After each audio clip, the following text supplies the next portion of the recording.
God, ang ating morning declaration, scripture ay matagpuan sa Isaiah 40:31. Those who hope in the Lord will renew their strength. Sabi po diyan, ngunit muling lumalakas at sumisigla ang nagtitiwala kay Yahweh. Lilipad silang tulad ng agila, sila'y tatakbong ngunit hindi mapapagod, sila'y lalakad ngunit hindi manghihina. Purihin ang Panginoon. Sa literal nating buhay, ang mga tao ay napapagod, nanghihina, kaya nga po ang daming kahirapan ngayon, suffering, sakit, karamdaman, mga nasa ospital, may problema, pagsubok.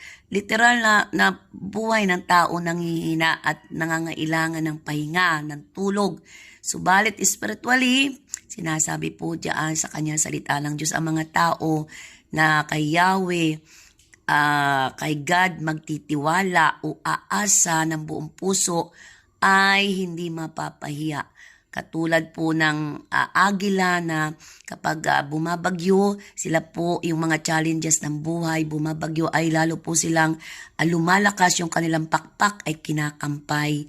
At yung pagsubok na yun ay nalalampasan. So, bilang mga mananampalataya kay Kristo, kailangan po natin to encourage one another, pray one another, at magpalakas. Katulad ng mga agila, tayo ay lilipad, hindi mapapagod ating mga pagpak. Tayo ay magdadala ng buhay at sigla sa mga anak ng Diyos na nanghihina.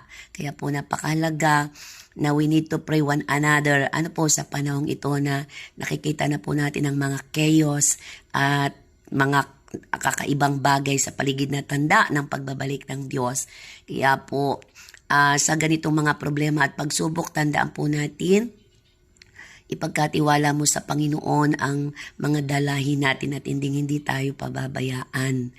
At sa oras ng problema at pagsubok, yung supernatural strength ng Panginoon sa physical nating buhay at sa spiritual nating buhay, mararanasan natin ano man ang dinadanas natin. Kaya po, ipagkatiwala natin ang ating buhay sa kamay ng Diyos. Siya po yung magbibigay ng kalakasan sa atin.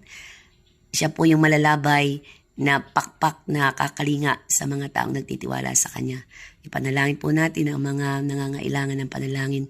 Ama, sa pangalan ni Jesus, marami po ngayong dumadaan ng mga problema, pagsupok, suffering, mga nanlulupaypay. Subalit, maranasan po namin ang patuloy na kalakasan po namin sa spiritual na buhay, na yung kamay mo ay naandyan at kami hindi mo pababayaan. Kaya po, salamat po. Yung dinadalangin namin yung mga nasa ospital, yung mga may sakit at karamdaman, yung mga nawawalan ng pag-asa.